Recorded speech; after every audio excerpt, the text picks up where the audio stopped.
Cartoon TV. बहुत दिनों पुरानी बात है। यमुना के किनारे एक बहुत ही बड़ा और घना जंगल था। उस जंगल में गिरधारी नाम का एक दयालु शेर राज करता था। जंगल के सभी जानवर अपने राजा का बहुत आदर और सम्मान करते थे। गिरधारी भी अपने प्रजा का बहुत ख्याल रखता था। एक दिन गिरधारी जंगल में घूम रहा था, तभी अचानक तेज बारिश शुरू हो गई। आज जंगल में घूमने का मन था, लेकिन इस बारिश ने तो सब कुछ खराब कर दिया। थोड़ी देर पहले तो आसमान साफ था, अभी मुझे किसी पेड़ के नीचे आश्रय लेना होगा। असमय बारिश में घूमेंगे तो तबीयत खराब हो जाएगी। तभी गिरधारी की नजर एक पेड़ के नीचे खड़े हुए बंदर पर पड़ी, जो बारिश के ठंड पानी के कारण कांप रहा था। तब गिरधारी उस पेड़ के पास गए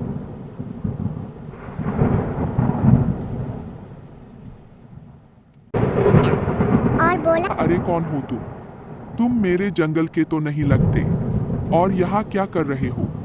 अचानक अपने सामने शेर को देखकर बंदर डर गया।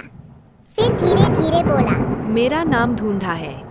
मेरे जंगल का राजा अचानक गायब हो गया, और राजा के ना होने के कारण पूरे जंगल का संतुलन बिगड़ गया है। इसलिए मुझे अपनी जान बचाने के लिए यहाँ आना पड़ा। मुझे यहाँ थोड़ा आश्रय दीजिए महाराज। बंदर की बात सुनकर गिरधारी उसे ध्यान से देखा और बोला, ठीक है बंदर भाई, तुम मेरे जंगल में रह सकते हो। और दोनों पेड़ के नीचे आश्रय लेने लगे। बहुत दिनों की बात है। असना के जंगलों में एक हिरन और एक बंदर रहते थे। वे दोनों बहुत ही अच्छे दोस्त थे। एक दिन दोनों नदी के किनारे पानी पीने के लिए गए थे।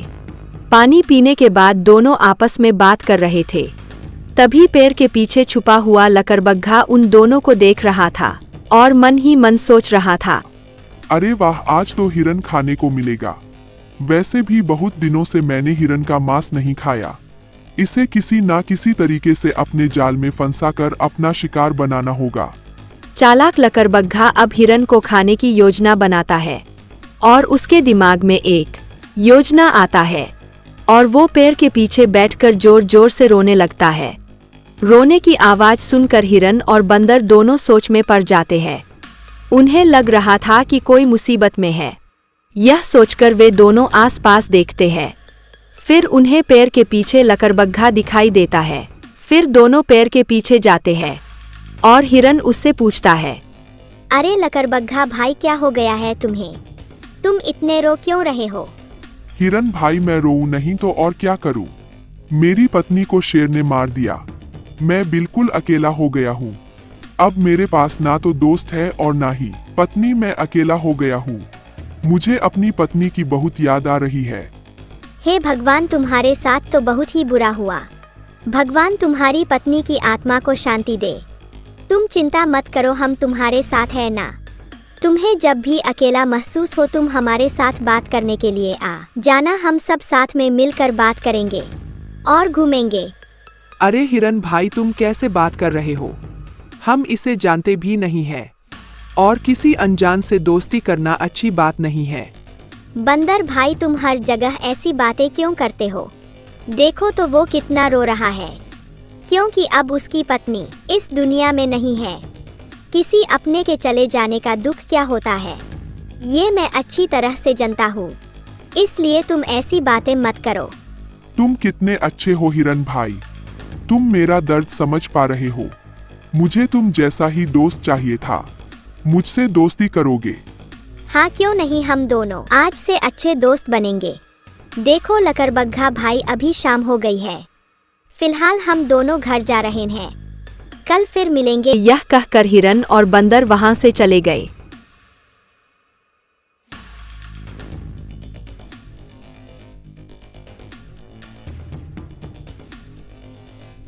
और तेंदुआ मन ही मन खुश हो रहा था।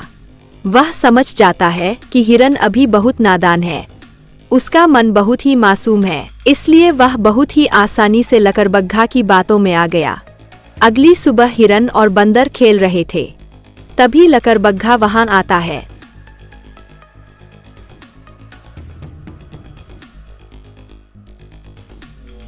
अरे हिरन भाई, मैं भी तुम्हारे साथ खेलना चाहता हूँ। क्या हम साथ में खेल सकते हैं?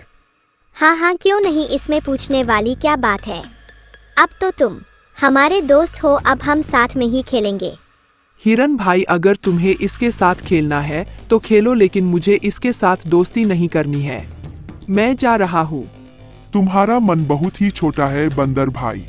मुझे एक बात बताओ, जब तुम्हारी और हिरन की दोस्ती हुई थी तो क्या शुरुआत से ही तुम दोनों एक दूसरे को जानते थे? किसी को भी जानने में थोड़ा वक्त लगता है। और जब हिरन और मुझे कोई दिक्कत नहीं है तो तुम्हें क्या दिक्कत है? क्या परेशानी है तुम्हें? हम बंदर भाई, बात को समझने की कोशिश करो। हर कोई एक जैसा नहीं होता है। और वैसे भी लकड़बग्घे भाई ने बिल्कुल सही कहा। जब मुझे कोई दिक्कत नहीं है तो तुम्हें क्या दिक्कत है?